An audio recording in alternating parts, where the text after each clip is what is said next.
Primetime Local News, serving the Lakeland and Midwest regions. Happy Monday, everyone. Welcome to the start of the week's Primetime Local News. Jasmine King joined here with Abby St. John, and we're going to have all your local news, weather, and sports today. We're also going to have our question of the day, which is, what is something that annoys you that doesn't bother much people? Now, I feel like this question can have a lot of answers depending on the person. Yeah. And definitely my list is a mile and some long.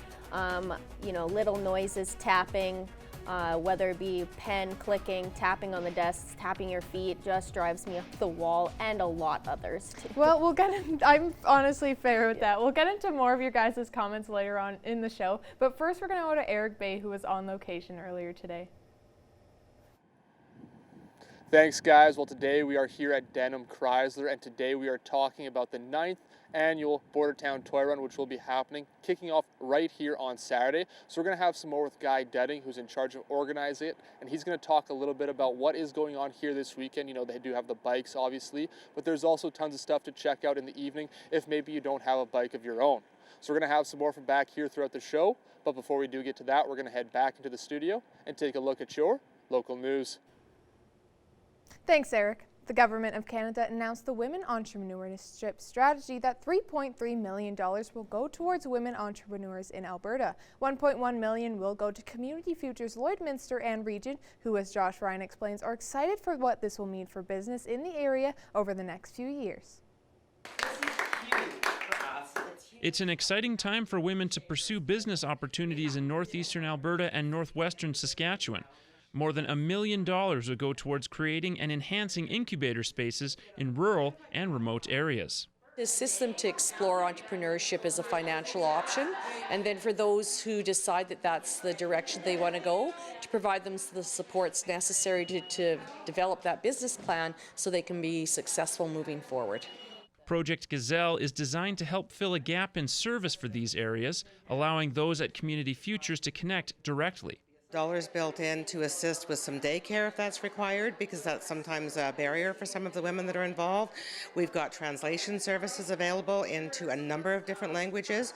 So I think that the accessibility through this particular project is going to be absolutely massive compared to what is normally offered.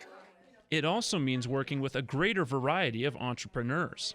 It will be from women from all different demographics and all different sectors that we want to really focus on and assist people to be able to move forward. Groundwork on the project begins immediately. Now we have a management role to report back to the federal government on the successes of the project, to make sure that what we've outlined in our project actually happens over the next 4 years. And as significant as this opportunity is for women, it could have an even greater effect on the entire region. If we can create more female entrepreneurs and create business and economic turnaround for this entire region, I think that'll be phenomenal at this point in time, given what the economy is looking like, right? Josh Ryan, Primetime Local News. Breakfast programs in the local school divisions will be getting a boost on Fuel Good Day, a key fundraiser put on by Co-op gas bars around the border city. They're getting prepared to host their 3rd annual event next Tuesday. September 17th is Fuel Good Day, and this is the 3rd year Co-op has hosted this fundraiser, which donates 5 cents per liter of fuel sold at all border city Co-op locations to the public and Catholic school divisions. It's just one more way for us to be involved, and as you know, as part of our core values, community investment is a strong part of that, and so we're always looking for opportunities to have a larger impact and be a part of the community, and so we feel Fuel Good Day is certainly one of those programs. The success they've had in years past is what makes them want to continue hosting this type of event for years to come. The response really is what it's all about. I mean, the response from the community to be involved, the response from the schools in terms of the impacts it makes on their program funding. It's a good opportunity for everyone to be involved towards the benefit of the program. The 3 gas bar locations will also be hosting a charity barbecue on the day of for rural schools around the Lloydminster area, including Hillman, Paradise Hill, and Paradise Valley. The money raised will be going towards their breakfast programs. Congratulations to Dr. Kent Weir for making president of the Saskatchewan Veterinary Medical Association. Dr. Kent has only been in the council for a year before being elected for presidency. Terms in the Veterinary Medical Association only last for a year. For the doctor, it's not a worry, as he already has plans on the changes he wants to see. So, I mean, I guess there's a couple issues that I think are pretty pressing in veterinary medicine right now. Probably first and foremost is nationally and certainly provincially, we really are facing a veterinary shortage. While the position is a huge honor, Dr. Kent will also have to face some challenges. The council is ran by volunteers, meaning that he'll have to take time off with an already busy schedule. A little bit difficult to ask someone to, because it is a volunteer position, so it's a bit in a busy veterinary life. It's a year is a lot to ask already of someone, so much longer than that might be just a bit too much. So yeah. Dr. Weir has more plans for his terms, like improving quality of life for everyone who works at a clinic. Now that September is here, there's a limited time to finish off construction projects in the border city before the weather turns for the worse. One of the issues that annually affects residents is new potholes. All of the rain over the summer has taken a toll on the asphalt again, though Mayor Gerald Albert says staff are working hard to fix potholes when they arise. I see our pothole crews are out every day. We have contractors working at it as well. So it's an ongoing battle we have. It's really a battle between us and the asphalt. If there's a spot on your neighborhood street, Albers is encouraging the public to report it. Dealt with lately are fixed. In your opinion, please get a hold of the city. We have it. You can call the operations center. You can go on and report a concern. So if you have one, please let us know and we'll try and get to it as quick as we can. You can address pothole concerns directly at lloydminster.ca/pothole. The Salvation Army has been supporting and helping people in need for decades through programs, food banks, and thrift stores. Almost 10 years ago, the thrift store closed. In this week's Retrospect, Abby St. John takes a look at what the Salvation Army is doing now.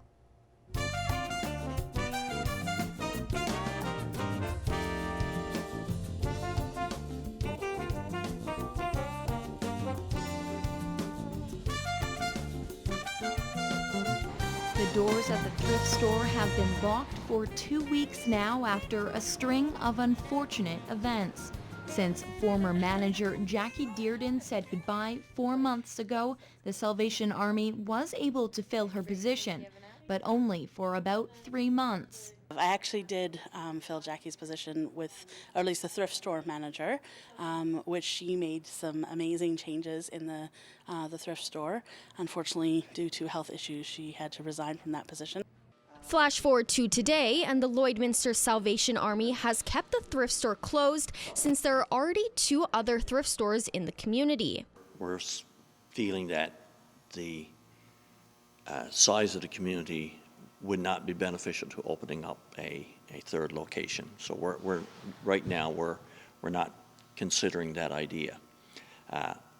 We're depending right now a lot on the generosity of the community, and they are very generous to the Salvation Army here in Lloydminster. Now the Salvation Army focuses heavily on the food bank, which Jennings says is a huge ministry in Lloydminster. When you think about the numbers of people who find the food bank beneficial to them on a daily basis, just to meet, and to bring hope in sometimes very hopeless situations. A simple food hamper. It's amazing what it does to assist the people who are struggling from day to day. Along with the food bank, the Salvation Army also offers several different programs, including a newer program that started last year called Pathway of Hope. We work with the individuals one-on-one, and we lead them through various steps where they set goals for themselves, and in setting the goals, and once they meet them, it's a whole way of improving their lives so that they go from this vulnerable state to a state of stability in their life. And that's it for this week's Retrospect. Retrospect is brought to you by Webb's Machinery. Webb's Machinery, your New Holland dealer in Vermilion, Bakerville, and Lamont. Now we go to our Eric Bay, who was on location earlier today. Once again, we are back out here, and today we are talking about the Bordertown Toy Run, which kicks off here this Saturday, and now Guy Dudding joins me now. And so first off, can you tell us a little bit about what you guys do have going on here this weekend? Well, it all kicks off here, as you said, Saturday at 9 a.m. with pancake breakfast and then registration, and then we assemble just to the south in the parking lot here and take off as one big ride, and we will occupy Highway 16 for about 20 minutes as we're going east to the west. Head out to Wainwright, back into Lloydminster. Then we go down to the Stockade and we have a banquet supper, and then Dirt Rich Band ends the night for us. And now if people do want to get involved in this, how can they do so? Simply come down here anytime Saturday morning, and $30 gets you a wristband, which will get you into supper as well as into the cabaret. And for individuals that only want to go to the cabaret, they can come down to Denham Chrysler anytime this week and pick up tickets, or just come to the door at 7:30 on Saturday night. All right, perfect. And now again, what's kind of the importance of putting on an event like this, raising that money for the kids and those toys? Well, that's all it is. We decided 9 years ago that we were going to run a toy run, and it kind of exploded on us to the event that it is right now. And the whole focus has always been children's charities. So, trying to help give back, and we don't keep any of the proceeds. Everything is funneled through to, one of our 3 major sponsors or some of our other sponsors. So all the toys and all the cash goes through us and goes right to them. All right, thank you for this. We are going to have some more from back here again, but before we get to that, we are going to head back into the studio. Thanks, Eric. Well, taking a look at current temperatures here in Lloydminster, we are sitting at 10 degrees with mostly cloudy skies, which we've seen throughout all of today. Now, we have wind coming in from the northeast at 26 kilometers per hour, so it's getting a little bit windy. Our records for this time of year was the high of 30 back in 2011, which we probably wish we were at right now, but a low of 0 back in 1989, which is pretty cold. Taking a look at current temperatures across the region, 12 in North Battleford and Saskatoon, and then 10s across the border, Meadow Lake, Prince Albert, and Melfort. On the Alberta side, 12 in Edmonton, 10 in Edson, 13 in Rocky Mountain House, 15 in Red Deer, 10 in Whitecourt, 10 in Cold Lake as well, and 9 in Athabasca. Taking a look at more in-depth regional temperatures in North Battleford, overnight they're looking at a low of 8 with chances of some showers, and showers again tomorrow with a high of 10 throughout the day. Cold Lake, a low of 7 overnight with again chances of some showers, and 12 is the high for tomorrow with some possible showers throughout the day. Here in Lloydminster, it's the same story with a low of 7 overnight and a high of 9 tomorrow with chances of some showers, and that chance is 67% chance throughout the day. Wednesday, we may get a break from the rain with a high of 11 and a low of 6, with the wind slowing down from that 13 kilometers per hour on Tuesday. And Thursday, we are nice and sunny throughout the day with 11 kilometer per hour wind coming in from the south and a high of 18 and a low of 6. So that'll be a nice break from the rain and the cloudiness, and it should be a beautiful day on Thursday. We are a little bit below or around our averages for this time of year, with the high average being 17 and the low being 5. So we're right around that ballpark for this time of year in September. Now, as a look at your 3-day forecast, we'll have your 7-day forecast later on in the show. The crosstown battle between the 2 high school football programs took place on Friday. The new kings of the city, the Holy Rosary Raiders. Our Evan Kenny has more on that game.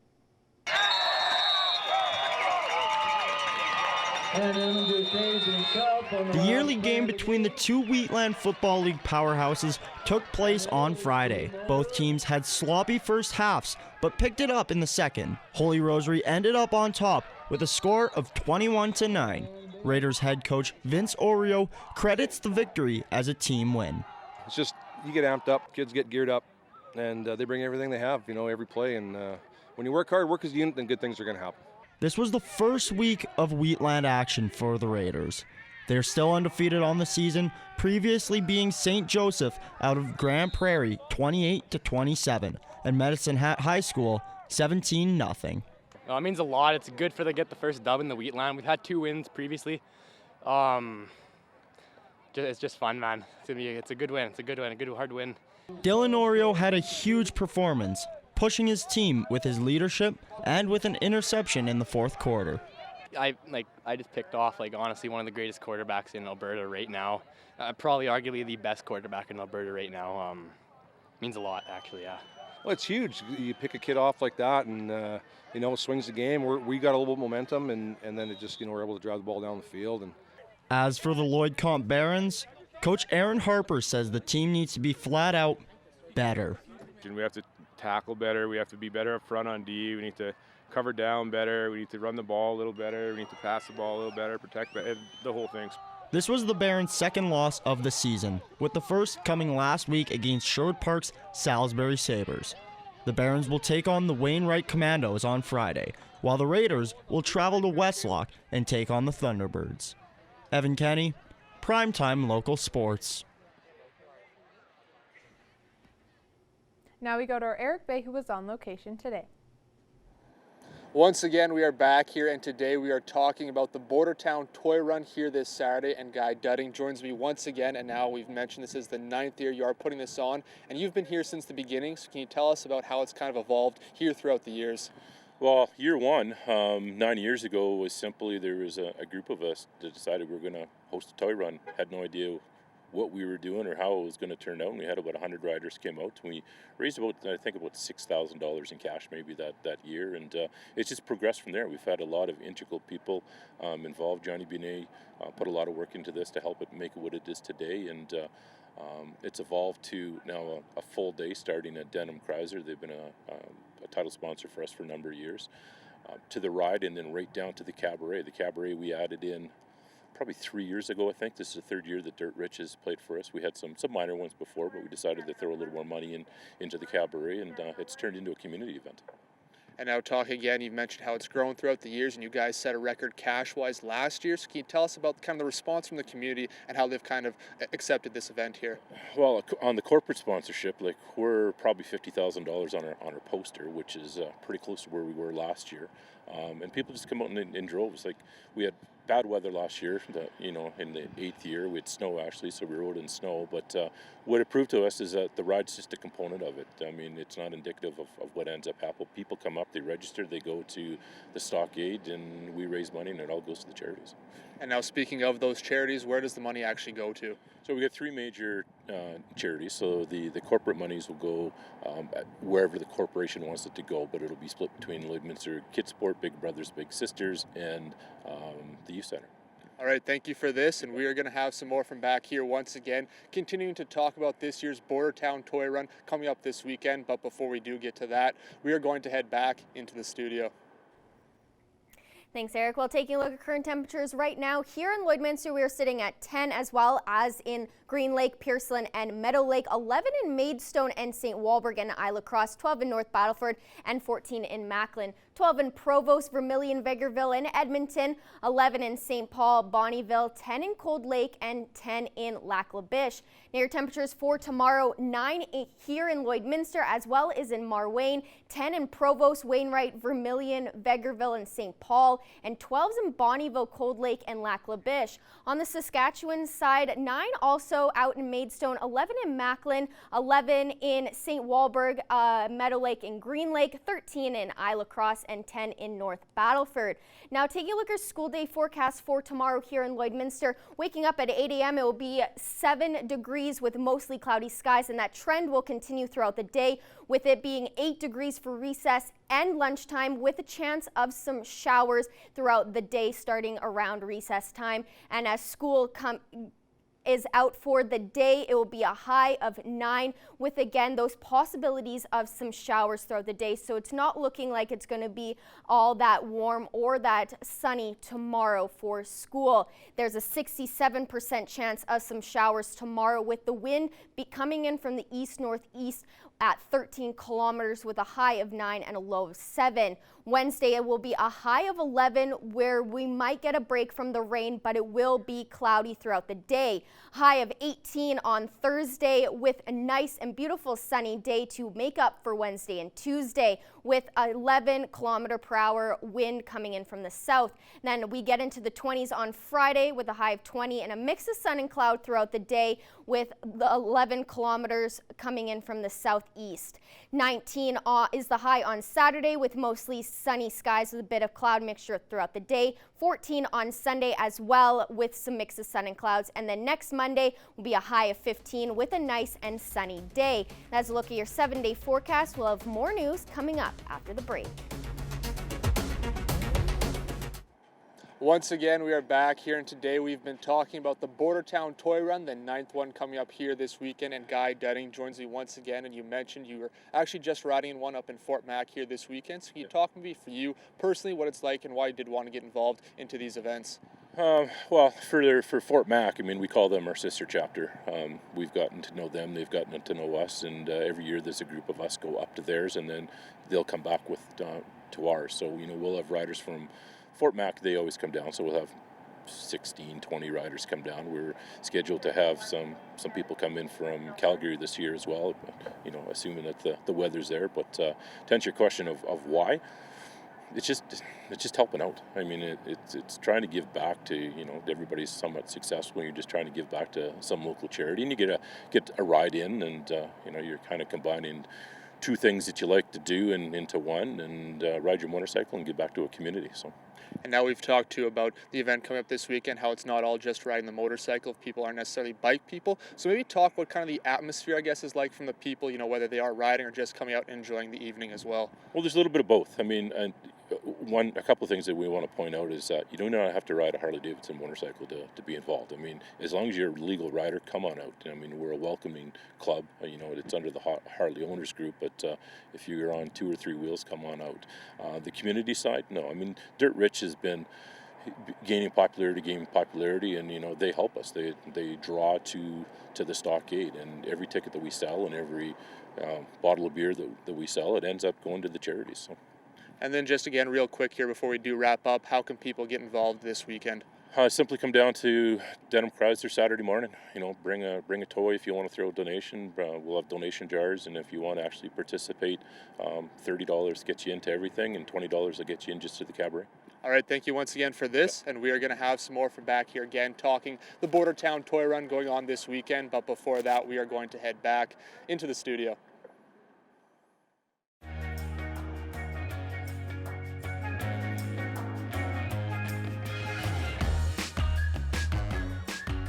Thanks, Eric. Now, our question of the day today is, what's something that annoys you but doesn't really annoy others? And your guys' questions, we have people who are just using their phones at the grocery store, parents who are out with supper with their kids and the kids are just on their phone. So a lot of the comments have to do with just people being on their phones in public and not paying attention to what's going on around them. I mean, yeah, I would have to agree with that, because when you're out in public, especially when you're out to dinner with your family, you're paying money to have a family dinner. Why are you so glued into your phone when you should be connecting with your family members? Because obviously you guys went out for dinner for a reason, to spend family time together. And if you're glued to your phone, then what's the point, really? Yeah, I have to agree with that. I know that every time I see like younger kids on their phone, I'm like, we're supposed to be eating type thing. Another one that was a lot of comments was just people not knowing what to do at like 4-way stops, or even just when they're driving, not knowing what traffic is. Yeah, that comes up a lot, and I think that's a universal annoyance that people have,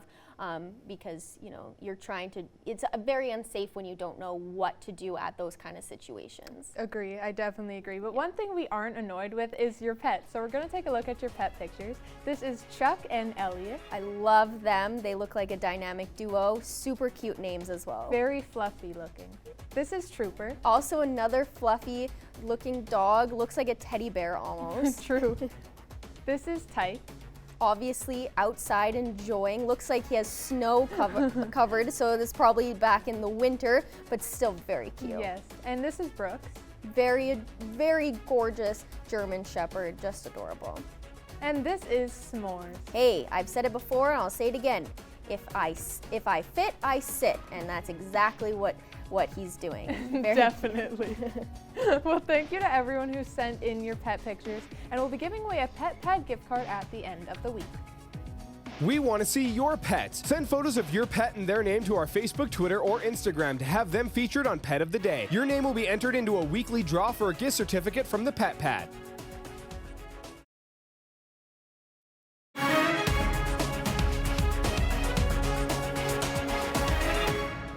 Joining us in the studio today is LPSD Athletic Director Ryan Sklapski. Ryan, thanks for joining us today. Yeah, thanks for having me on board. Yeah, so we'll just start it off, get right into it with some Lloyd Comp Barons football. I know it's not the start that we saw last year or in previous seasons, but what do you think about this season's start so far? You knew it would be a little bit of a slower start. The amount of grade 12s that Coach Harper and Lincoln Bloxham lost last year was a massive core to their team. The grade 12 leadership they have this year has huge shoes to fill. So you knew it was going to be a slower start, and the big key for them is they need to show that progression that the grade 12s last year took all these 10s, 11s under their wing, and hopefully get back to that league final, provincial final, and get on a run. But you knew it was going to be a slow start with the number of grade 12s they lost on. The O-line especially, the D-line especially, they lost the Schmidt boys, Mohamed. Those are big pieces that you don't fill week one right off the bat. You lose that experience and it makes it hard. So they're in some growing pains right now, but with some of the guys they have there, they'll pick it up. Some of those guys, including Amrut and Morin, just talk about them and the skill set they possess. Well, you look at their resumes, and I think that speaks volumes to the type of players they are. Anton's played Team Alberta. He's been selected for Team Canada events in the past. Morin played Team Alberta, and Team Canada has been selected for those events in the past as well. I mean, if you shut down Anton and shut down Matt, the comp offense becomes very one-dimensional very quickly. So, you know, or Vince and the Raider coaching staff knew that going in. They've coached with those guys. They've had them for Red Dogs. They've seen them in Bantam, seen them in high school for the last 3 years. They knew what the key to victory was going to be on Friday night. If you shut down Anton, shut down Matt, you limit the options that Lloyd Comp presents to the opposition. And with the Raiders beating them, they've now lost 2 games. Looking back at last season, you know, they went undefeated. What do you think's going through the minds in that locker room there?